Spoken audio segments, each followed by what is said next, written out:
हरे कृष्णा। सभी भक्तों का स्वागत है आज की कृष्ण कथा में। पहले हम मंगलाचरण करते हैं।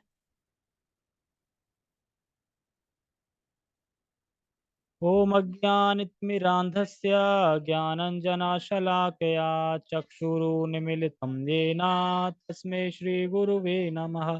श्रीचैतन्यमनोभीष्टं स्थापितं येन भूतले स्वयं रूपः कदा मह्यं ददाति स्वपदान्तिकम्।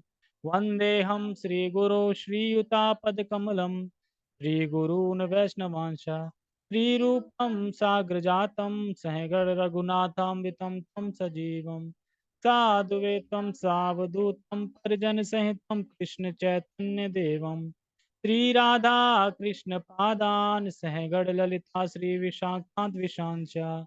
हे कृष्ण करुणा सिंधु दीनबंधो जगत्पते गोपेश गोपिका कांता राधा कांता नमस्ते। कांचन गौरांगी राधे वृंदावनेश्वरी वृषभानुसुते देवी प्रणमामि हरिप्रिये।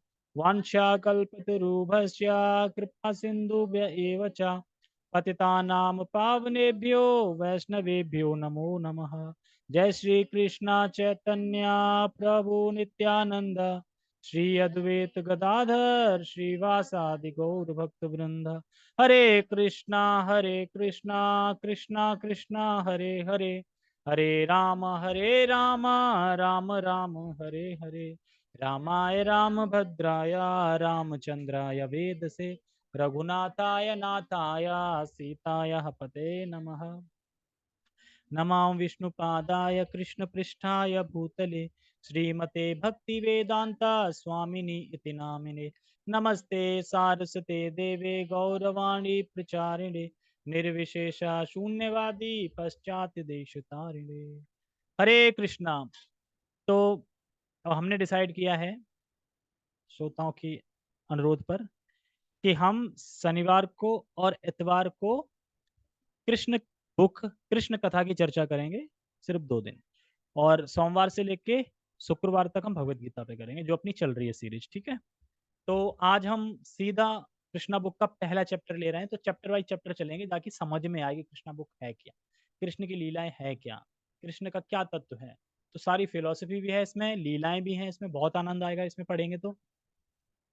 ये सब चीजें हैं। इसमें भूमिका भी है, जिसमें भूमिका तैयार की है कि क्या क्या इसमें बताया जाएगा, भगवान कौन है, थोड़ा बताने के लिए।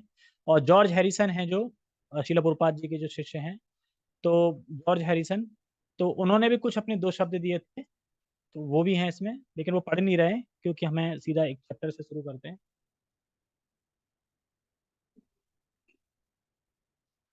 प्यास लग रही थी। जल ही जीवन है। लेकिन जल का स्वाद कौन है? कृष्ण भगवान भगवद गीता में क्या कहते हैं? जब अर्जुन कहते हैं कि आपको कैसे हम जाने कि आप हर वस्तु में हैं, कैसे फील करें, कैसे देखें, आप कहते हैं हम कण कण में हैं, तो हम कैसे देखें, हम देख तो नहीं पा रहे। तो भगवान फिर आप अपनी विभूतियों का वर्णन करते हैं कि मैं किस किस चीज में हूँ। तो फिर रसोम, जल का मैं स्वाद हूँ। तो जल में जब हम पीते हैं, जब प्यास लगती है, देखा कभी गर्मी में आते हैं कहीं से, बड़ा भयंकर प्यास लगती है, हल्का हल्का पानी मिल जाए, थोड़ा ठंडा हो, ज्यादा गर्म ना हो, तो कितना स्वाद आता है पीने में। ऐसा लगता है कि एक गागर अगर कोई दे दे ना, मटका सा छोटा ठंडा, वो भी गागर पूरी पी जाए। वो इतना अच्छा नहीं लगता। मैं ये ज्यादा अच्छा लगता है। वो ऐसा लगता है कि वो फिर एकदम ज्यादा पी नहीं सकते, थोड़ा थोड़ा प्यास ठीक लगता है। ठीक है, हम इसे स्टार्ट करते हैं। तो सबको दिखाई दे रहा है? दिखाई दे रहा है सबको? नहीं दिखाई दे रहा है? अच्छा, वही तो कह रहा हूँ। ओम नमो भगवते वासुदेवाय। ओम नमो भगवते वासुदेवाय। देखिए, जो श्रीमद् भागवतम 10वां स्कंद है, उसको हम एक जंप करके नहीं पढ़ सकते, क्योंकि 12 स्कंद हैं।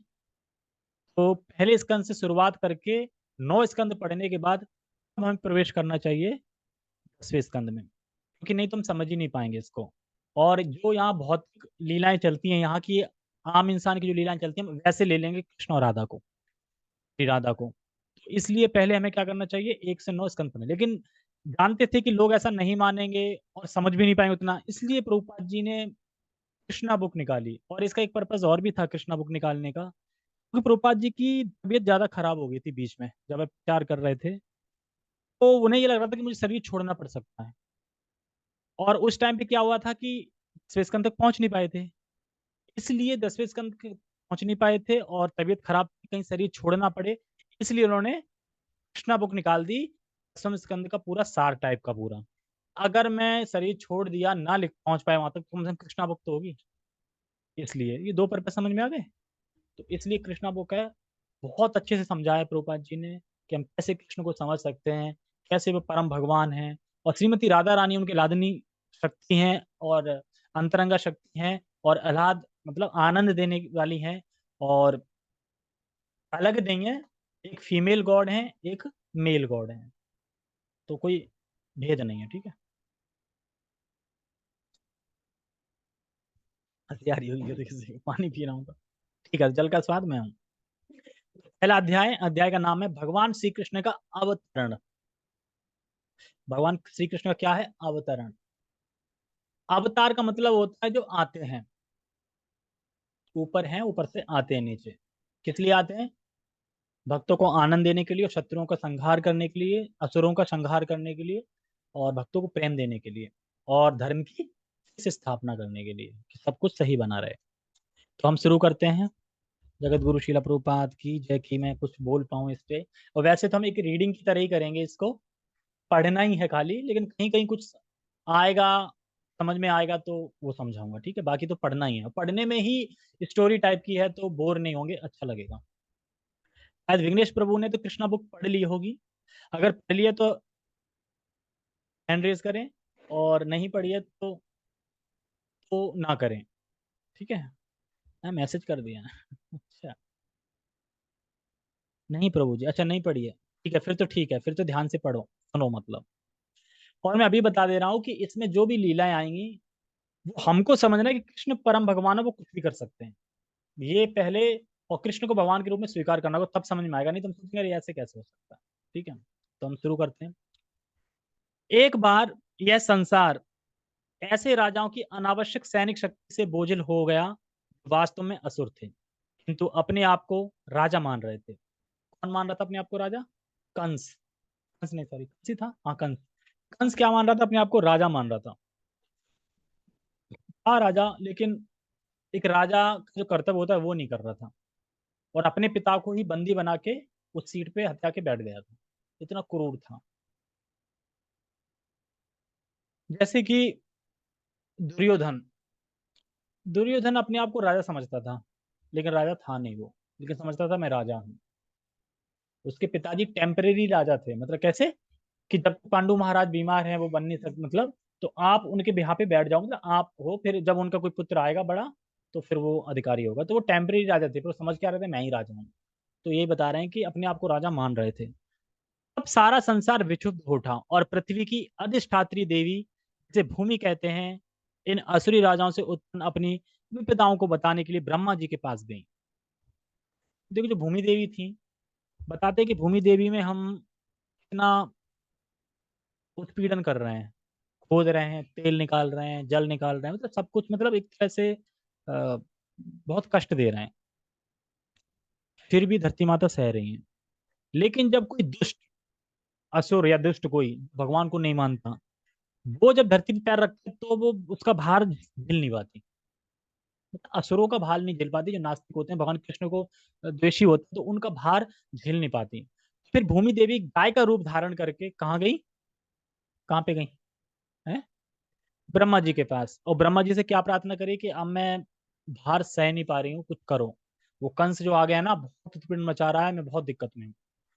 तो ब्रह्मा जी समर्थ थे नहीं, ब्रह्मा जी गाय को लेके कहाँ चले गए? क्षीर सागर पे, वहीं जाते हैं विष्णु के पास, प्रार्थना करते हैं, विष्णु जी प्रकट होते हैं। तो विष्णु जी से बताते हैं, तो विष्णु जी कहते हैं कि टेंशन मत लो, सारा कुछ हो गया है, बहुत जल्दी ही मैं नहीं, बहुत जल्दी ही मैं अवतार लूंगा, ऐसा नहीं बोलते हैं, बहुत ही जल्दी स्वयं भगवान अवतार लेने वाले। विष्णु के अवतार आते हैं ना सारे, वामन हो, अ, परशुराम हो, विष्णु से ही आते हैं सब। लेकिन विष्णु वहां पे क्या कहते हैं कि मैं, मतलब स्वयं भगवान आ रहे हैं इस बार, मैं नहीं आ रहा हूँ, मेरे अवतार नहीं आ रहे हैं, स्वयं भगवान आ रहे हैं, तो टेंशन मत लो, सब ठीक हो जाए। भूमि ने गऊ का रूप धारण किया और वह आंखों में आंसू भरकर ब्रह्मा के समक्ष प्रकट हुई। वह शोकार्त थी और भगवान की करुणा जगाने के लिए रो रही थी। उसने पृथ्वी की विपदाग्रस्त स्थिति का वर्णन किया। इस वृतांत को सुनकर ब्रह्मा अत्यंत दुखित हुए। वे तुरंत क्षीर सागर के लिए चल पड़े, जहां भगवान विष्णु निवास करते हैं। ब्रह्मा जी के साथ शिव जी इत्यादि सारे देवता थे और भूमि भी उनके साथ होली। क्षीर सागर के तट पर आकर ब्रह्मा जी भगवान विष्णु को उन्होंने पहले वराह का दिव्य रूप धारण करके पृथ्वी लोक की रक्षा की थी, प्रसन्न करने का उपाय करने लगे।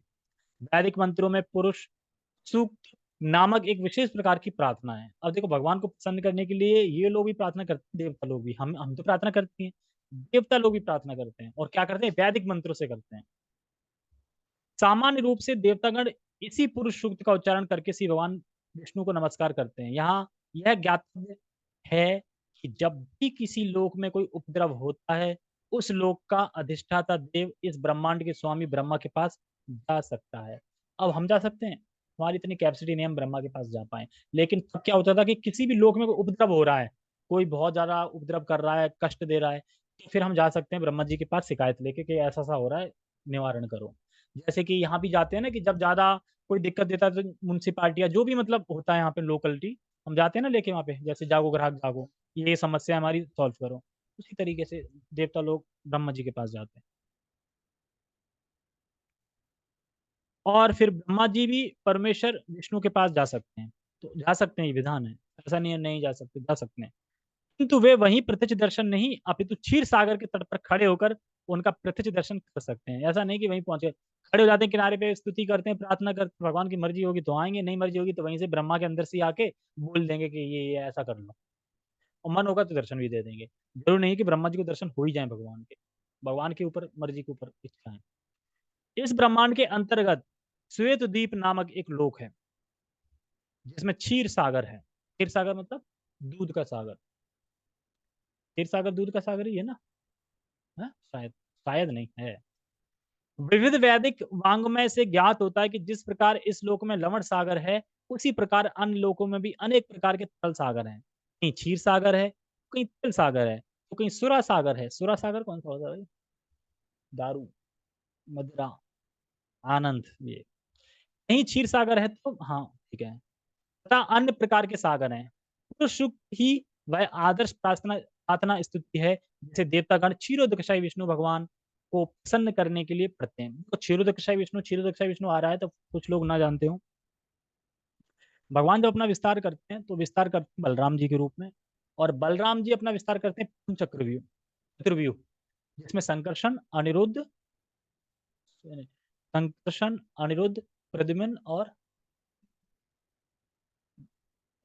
संकर्षण, प्रद्युम्न और अनिरुद्ध, और एक और है, कौन से नाम, कृष्ण नहीं, संकर्षण बलराम जी हो गए स्वयं, और अनिरुद्ध, प्रद्युम्न और एक और है। किसी को याद आ जाए तो बताना मुझे, मुझे बिल्कुल भूल रहा हूँ कि कौन सा है। नहीं, नारायण नहीं है। ये प्रथम चक्रव्यूह है। उस प्रथम चक्रव्यूह से जब संकर्षण होते हैं ना, वो फिर द्वितीय चक्रव्यूह फिर करते हैं, उसमें फिर आते हैं संकर्षण और प्रद्युम्न, अनिरुद्ध, वासुदेव, हाँ सॉरी, वासुदेव। तो चार हो गए। उसमें फिर जो संकर्षण होते हैं द्वितीय चक्रव्यूह में, उस संकर्षण से नारायण आते हैं, नारायण से विष्णु आते हैं, यानी महाविष्णु। और उन महाविष्णु से कौन आता है? गर्भोदकशाही विष्णु। तो उन गर्भोदकशाही विष्णु से कौन आता है? क्षीरोदकशाही विष्णु।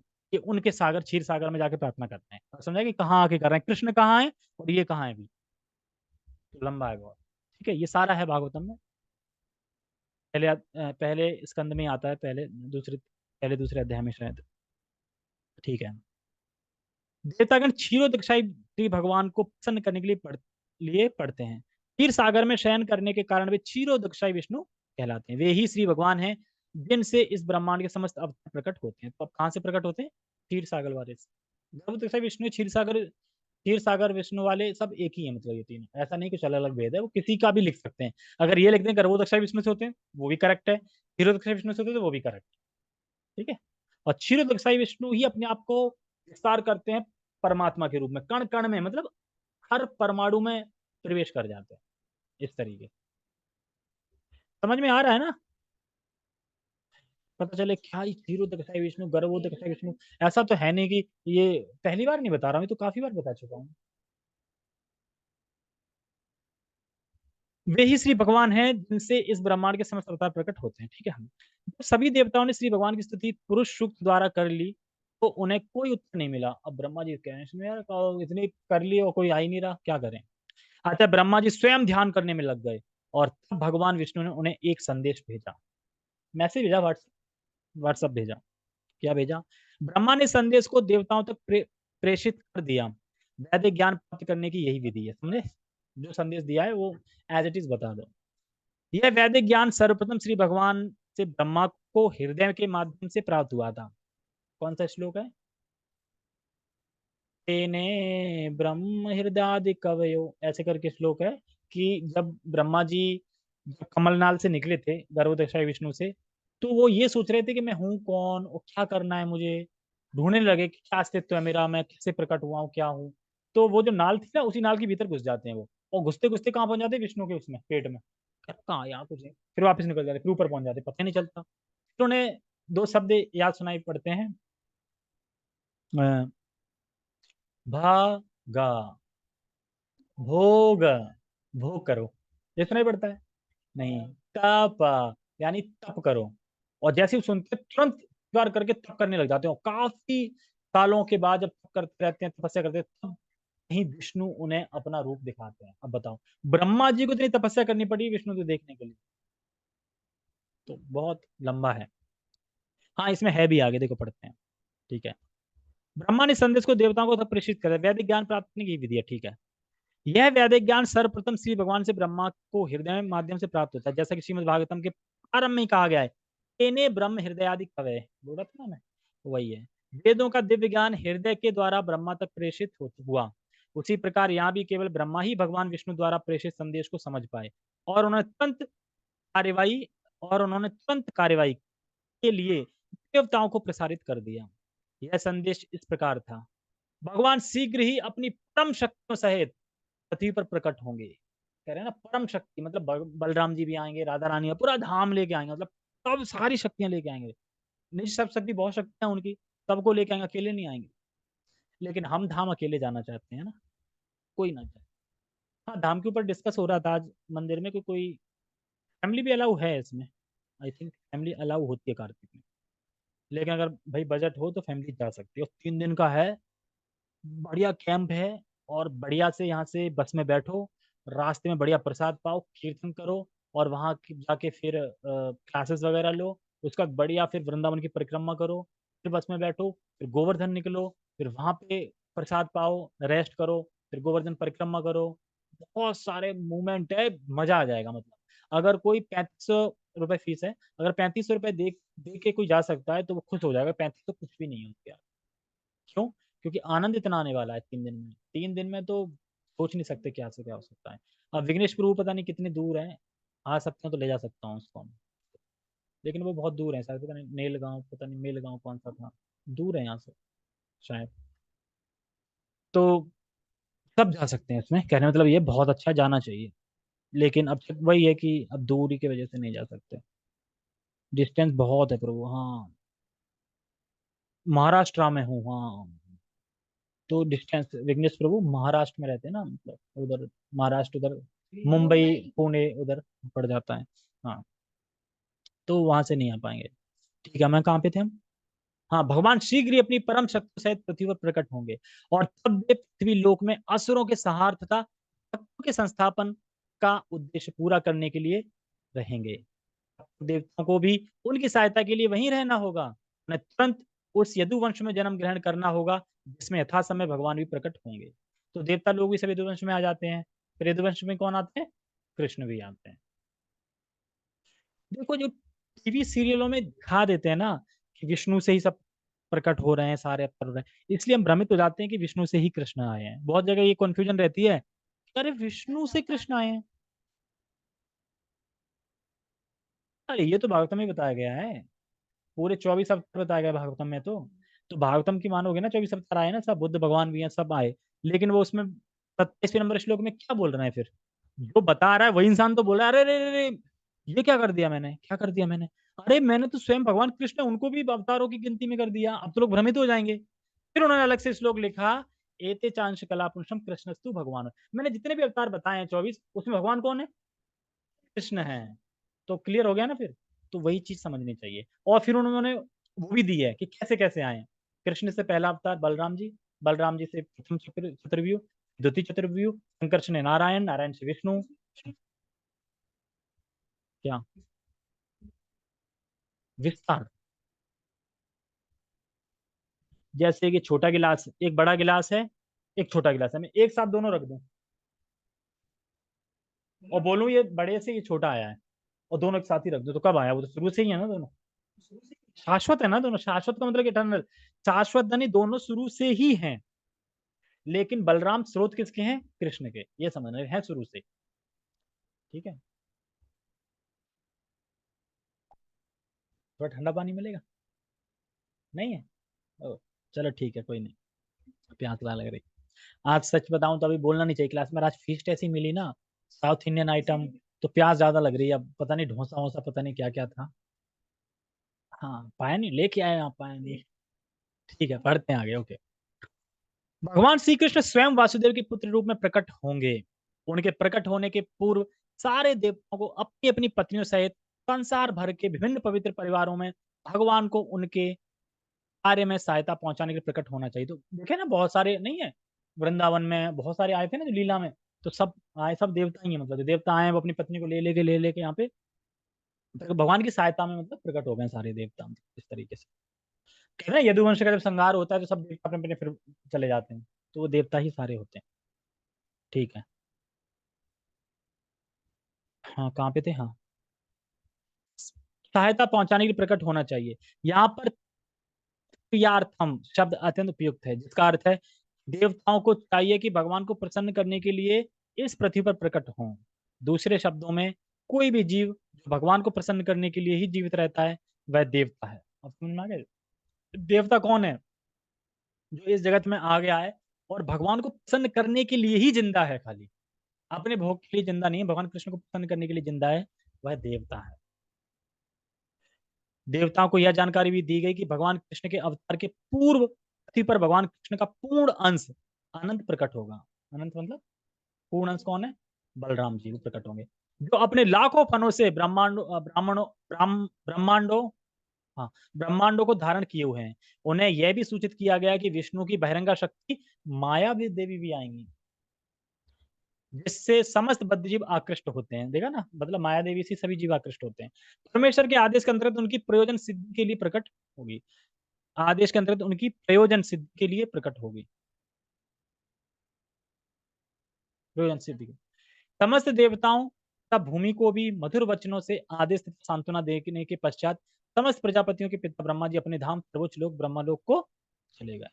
अब आगे क्या हुआ ये हम पढ़ेंगे नेक्स्ट सैटरडे और फिर संडे। ठीक है, क्योंकि आज थके हुए हैं सब, तो मैं नहीं चाहता क्लास लंबी करूं, सबकी आंखें झुक रही हैं, क्योंकि प्रसाद तो है नहीं इसके बाद। तो इसलिए हम कल चर्चा करेंगे, वो नेक्स्ट सैटरडे चर्चा करेंगे। ठीक है। हरे कृष्णा। जगत गुरु शील प्रभुपाद की जय, श्रीमद् भागवतम की जय। तो ये कैसा लगा मुझे मैसेज करके बताना, अगर ठीक लग रहा है तो इसे कंटिन्यू ही करेंगे पूरा। और अब मैं सोच रहा हूँ कि कृष्णा बुक एक बार इस तरीके से पढ़ लो पूरी, हो नहीं पाती है ना पूरी, है ना। 90 चैप्टर हैं, 90 लीला है इसमें, 90 चैप्टर हैं। और अगर हम एक चैप्टर को एक संडे सैटरडे में एक चैप्टर कंप्लीट करेंगे तो 90 दूनी, हाँ, ठीक है, ओके। हरे कृष्णा, सभी का बहुत बहुत धन्यवाद।